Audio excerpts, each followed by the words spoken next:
بسم اللہ الرحمن الرحیم۔ السلام علیکم ناظرین۔ قرآن مجید میں جس طرح 7 آسمانوں کا ذکر کیا گیا ہے، اسی طرح 7 زمینوں کا بھی ذکر ہے۔ سورہ الطلاق کی آیت نمبر 12 میں اللہ تعالیٰ ارشاد فرماتا ہے، اور وہ ہے جس نے 7 آسمان پیدا کیے اور زمینیں بھی اسی کی مثل۔ ان کے درمیان حکم نازل ہوتا ہے تاکہ تم جان لو کہ بے شک اللہ تعالیٰ ہر چیز پر خوب قدرت رکھنے والا ہے۔ ناظرین، اللہ تعالیٰ نے اس زمین و آسمان کے نظام کو پیدا کرنے کے حوالے سے سورہ سجدہ کی آیت نمبر 4 میں ارشاد فرمایا ہے کہ وہ ہے جس نے زمین و آسمان اور جو کچھ اس کے درمیان ہے ان سب کو 6 دن میں پیدا کیا۔ ناظرین، سوال یہ پیدا ہوتا ہے کہ یہ 6 دن میں زمین و آسمان کیسے پیدا ہوئے؟ اتنا بڑا نظام صرف 6 دن میں کیسے بن سکتا ہے؟ تو سورہ حج کی آیت نمبر 47 میں اللہ رب العزت نے کچھ یوں ارشاد فرمایا کہ تمہارے رب کے نزدیک ایک دن تمہاری گنتی کے اعتبار سے 1000 سال کا ہے، یعنی زمین کے 1000 سال آسمانوں پر اللہ کے نزدیک ایک دن کے برابر ہیں۔ لہٰذا زمین و آسمان جسے ہم دیکھتے ہیں، بیان کی گئی آیہ مبارکہ کے مطابق محض زمین کے 6000 سال میں بنائے گئے ہیں۔ اور ناظرین، آیت سے پتہ چلتا ہے کہ یہ آسمان بھی ایک نہیں ہے، بلکہ اس جیسے 6 آسمان تہ در تہ، اور وہ بھی ہماری نظروں سے اوجھل ہیں۔ بالکل اسی طرح 7 زمینوں کا بھی ذکر کیا گیا ہے۔ اس سے کیا مراد ہے کہ ہماری کائنات میں ہماری زمین جیسی اور بھی زمینیں ہیں جن پر انسان یا کوئی اور مخلوق رہتی ہے۔ سورہ رحمان کی آیت نمبر 33 میں اللہ رب العزت ارشاد فرماتے ہیں، اے انسانوں اور جنوں کے گروہ، اگر تم میں طاقت ہے کہ تم آسمانوں اور زمینوں کے کناروں سے باہر نکل جاؤ تو نکلو، لیکن ایک عظیم طاقت کے بغیر تم نہیں نکل سکتے۔ ناظرین، کیا اس آیت میں اشارہ موجود ہے کہ انسان ایک دن آسمانوں کی حدود کو کراس کر جائے گا؟ انہی سوالوں کے جواب ہم آج کی ویڈیو میں آپ کو دیں گے۔ ناظرین، 7 آسمانوں کا ذکر قرآن پاک میں بکثرت دیکھنے کو ملتا ہے، لیکن آسمان ہے کیا چیز؟ یہ جو نیلا رنگ ہم دیکھتے ہیں یہ آسمان تو ہے، لیکن ناظرین شاید یہ آسمان نہیں ہے۔ یہ نیلا رنگ اوزون گیس کا ہے جو سورج سے آنے والی خطرناک شعاؤں سے زمین کو بچاتی ہے۔ قرآن پاک میں ایک جگہ اللہ تعالیٰ ارشاد فرماتے ہیں کہ ہم نے پہلے آسمان، جسے آسمان دنیا کہا گیا ہے، اس آسمان کو چراغوں سے سجایا ہے۔ یہاں چراغوں سے مراد ستارے ہیں۔ اگر آپ ایک آسمان کو ایک چادر سمجھیں اور اس چادر پر لگے موتیوں کو ستاروں سے تشبیہ دیں تو آپ سمجھ سکتے ہیں کہ آسمان ستاروں سے اوپر ہے، لہٰذا ہم کہہ سکتے ہیں کہ پہلا آسمان نظر آنے والے ستاروں سے اوپر ہے، جہاں تک ابھی ہم نہیں پہنچ پائے۔ ہم بعض اوقات سوچتے ہیں کہ ہم آسمان کی حدود کو چھو پائیں گے، کیونکہ اس کا اشارہ سورہ رحمان کی آیت میں ملتا ہے، جب اللہ تعالیٰ فرماتے ہیں کہ اے انسانوں اور جنوں، تم زمین اور آسمان کی حدود سے نکل سکتے ہو تو نکل جاؤ، لیکن ایک زبردست طاقت کے بغیر نہیں نکل سکتے۔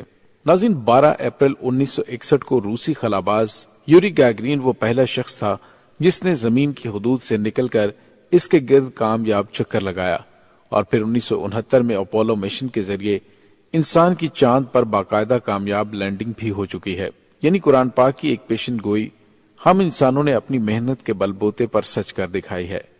ہو سکتا ہے کہ مستقبل میں ہم جدید اور تیز رفتار سپیس شپ بنانے میں کامیاب ہو جائیں، جس کے ذریعے ہم آسمان کی وسعتوں کو طے کرتے ہوئے قرآن مجید کی اس آیت کی دوسری بات کو بھی پورا کریں۔ اگر آسمانوں کے سائز کی بات کریں تو ہم اس طرح سمجھ سکتے ہیں کہ اتنی جدید ٹیکنالوجی اور دوربینوں کے باوجود بھی ابھی تک ہم پہلے آسمان کی حد نہیں دیکھ پائے۔ ایک روایت کے مطابق ہر آسمان کے بعد 500 سال کا فاصلہ ہے، اس کے بعد اللہ کا عرش ہے اور اس پر کرسی ہے۔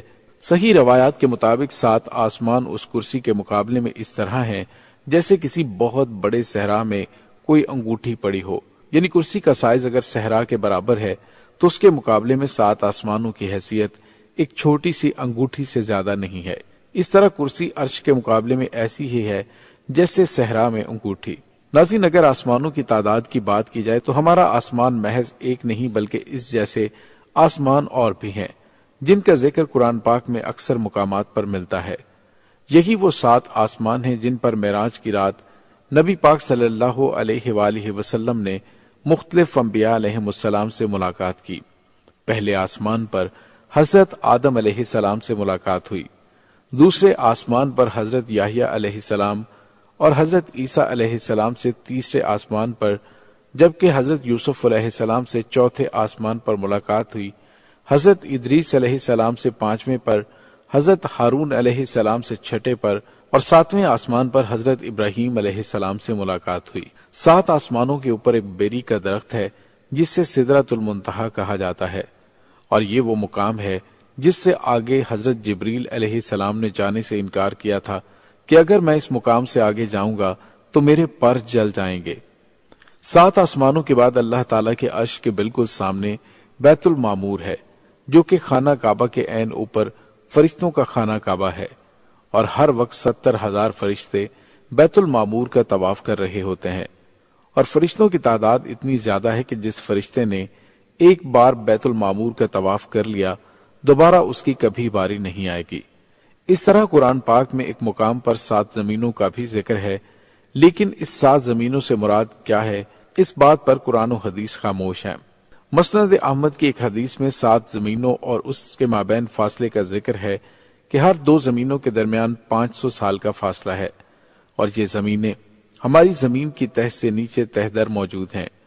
سائنس اس بات میں ایک تھیوری دیتی ہے کہ جسے ملٹی ورس تھیوری کہتے ہیں، جس کے مطابق ہماری اس کائنات کی طرح کئی اور کائناتیں بھی ہو سکتی ہیں، یعنی جس کائنات کو ہم سب کچھ سمجھ رہے تھے یہ محض ایک کائنات یا اس کا چھوٹا سا حصہ ہے، جسے ہم آبزرویبل یونیورس کہتے ہیں، یعنی کہ جتنی کائنات کو ہم نے ابھی تک دیکھا ہے یا آبزرو کیا ہے وہ پوری کائنات کا ایک چھوٹا سا حصہ ہے جس کا سائز 46.5 ملی لائٹ ایئر ہے، لیکن یہ محض ایک تھیوری ہے جس کا ابھی تک ہمارے پاس کوئی ٹھوس ثبوت نہیں ہے۔